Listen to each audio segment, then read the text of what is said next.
What's going on, everyone? Welcome back to Youth Baseball Training. I'm Coach Gunner, and today we're going to be going over the different stances that catchers need to be successful. So in order to be a great catcher, the first thing that we have got to tackle is the stance.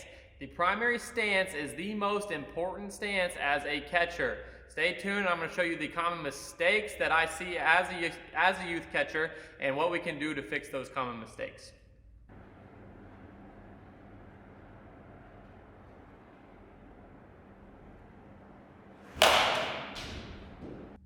The first thing that you're going to want to do is make sure that they know what a primary stance is. Depending on the age, a lot of times kids won't even know the difference between a primary stance or a secondary stance. They've never been taught it, so you want to make sure that you introduce it to them. So let them know that the primary stance is the stance that they're going to want to be the most comfortable in. So it's when nobody's on base and we want to make sure that we're just receiving the ball very well. We're low to the ground. We don't really care about blocking the baseball. So it's going to be a very comfortable stance, making sure that we're able to receive the ball well and to get those low strikes. Now, for the most part, 8 out of 10 kids will probably want to sit up on their toes. It's something that I see a ton at the youth level, and it is very uncomfortable, but kids tend to gravitate towards this. I'm not sure why. I don't know why they think it's comfortable at first, but this is probably one of the most common mistakes that I see in youth catchers. They get nice and tall like this. They have a super big chest, and they catch everything like this. So the first thing that you want to do is have them widen out their stance a little bit. Have them bring their knees kind of pointing out with the angle with this plate. Okay. So you want their knees pointing out, you want their toes pointing out to allow them to get a little bit more comfortable on their feet. The main thing that I look at is to make sure that they are on their heels. So if you see me from a side view, you'll notice that my heels are flat on the ground and my thighs are resting on my calves. Now, if you look at a player when they're up on their toes, their calves are very tight. So they're actively engaging those calves, and your calves are going to tire out super quickly, and your stance is going to kind of get wobbly because you're going to be so tired. If they get their heels on the ground, they're going to be a lot more comfortable and a lot more stable to move side to side, and they're not going to get tired as quickly. One of the first things that you'll notice is when you tell your kids to get their heels flat on the ground, you'll see them kind of hunch back like this, and they'll sit like this, thinking that this is what we're talking about. Again, if they do not angle their knees and toes out, this is going to be the stance that they get in once you tell them to get on their heels.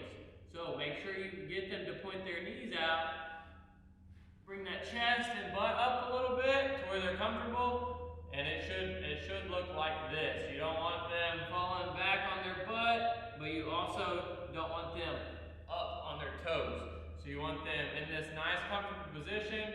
They're able to get that inside pitch, that outside pitch, and really sink low and to get that low pitch as well. It's important to know that not every catcher is the same. So what works for me might not work for the next guy, might not work for the next guy. So some guys are going to have to get a little bit wider out to get into a comfortable primary position. Now, if it comes to a point where even if they're super wide, they cannot get their heels on the ground, then you're going to have to go through some calf stretching and some mobility exercises to help them sink into their hips and get lower in their stance. One of the main things that I stress to my catchers is try to sit in your primary stance at home. So whether it's 5 minutes or 10 minutes or even longer than that, we want to be sure that we can sit there comfortably for an extended amount of time. We are going to be in that position for the majority of the baseball game. So we want to make sure that we can sit there comfortably and not really fatigue out. So really work on that endurance at home, and it'll help you out in the long run during the game. After you get done explaining the primary stance, go through the secondary stance and make sure that we know when we get into our secondary stance and what the purpose is. So make sure sure that we know the secondary stance is for any time a runner is on base. Anytime that we need to get ready to throw a guy out or anytime we need to prepare to block, we have got to get into our secondary stance. Our secondary stance is not really designed to be comfortable. It's designed for us to be ready for a block or ready to throw somebody out. So we have got to be in a more athletic stance and a more explosive stance to be ready to move and to be ready to be explosive. So our secondary stance, you'll see you almost widen out a little bit further and you kick that butt up. So our thighs should be parallel to the ground, and we should be ready to shoot out of this stance or get ready to drop and block.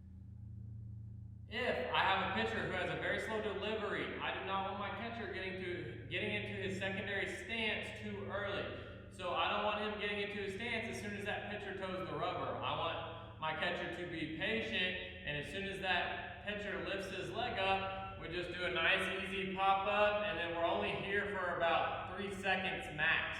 And in that time, we'll either go down to block, stay up to receive, or go to throw somebody out. So we don't want to stay in our secondary stance too long, especially as youth athletes. Their legs are not that strong, so they're not going to be able to sit there for very, very long. The secondary stance is a great stance to work on at practice. So you can literally get them to get into their secondary stance and do a little competition and see who can hold it for the longest. They will tire out super, super quickly, okay? So you want to make sure that they're building that strength at practice and really working on that secondary stance so they're going to be more explosive and more mobile to block. You'll notice a little bit better here that I am parallel to that ground, okay? So now I can be mobile to block the baseball, or I can also be explosive to shoot through and throw somebody out. The last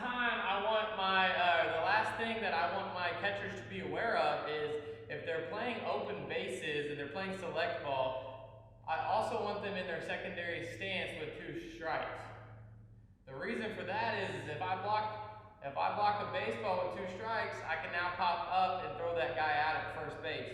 If I'm in my primary stance with nobody on and there's 2 strikes on the hitter and he throws a wild pitch or a pitch away from me that's a curveball or something that I have to block and I'm not ready for it, then that hitter gets on base pretty much with a free ride because he just struck out, and now it's on my catcher for not doing his job to block that baseball. When I pop up into my secondary stance, you'll notice that this left foot is out in front of my right, okay? I don't want to be too dramatic because if a ball is kicked off to my left and it's a ball I have to block, I'm not going to be able to get over there. So just a slight kick out with that left foot to kind of cheat in a way where we get our shoulders turned faster to really make sure we can get that guy out. So it'll look something like this. It's a little bit out in front of my right, just so I can really force that turn and I can throw somebody out effectively. Another drill that I'll do at practice is I'll line up on my catchers. I'll have a catcher in this box, a catcher in this box, and a catcher in the box to my right. And I'll just say, hey, primary stance, and I'll make sure that they're still getting into a comfortable position quickly, and that they can sit there for a little while. And then as the timer goes on, I'll mix in secondary, and I'll watch them get into their secondary stance. I'll make them hold it for a little bit, and then I'll say back to primary, good. And then we'll go through, and as time goes on, I'll start mixing in baseball. So I'll go with this guy to my left, I'll say primary, and then I'll throw him a ball he has to receive, and then I'll say, okay, everybody secondary, and then I'll either throw one in the dirt, or I'll throw one to him and he has to receive it, and I'll say, okay, primary, and so on and so forth. So you just mix it in, you get them comfortable in their primary, their secondary, you get them comfortable receiving and blocking in their secondary, and it kind of just builds upon itself the more you do it. Thank you so much for watching. I really appreciate it. If you enjoyed this video, make sure you like and subscribe so you don't miss any future content. Next week, we will be going over some pop time drills. So comment your pop times down below, and let's see if we can get those times any faster.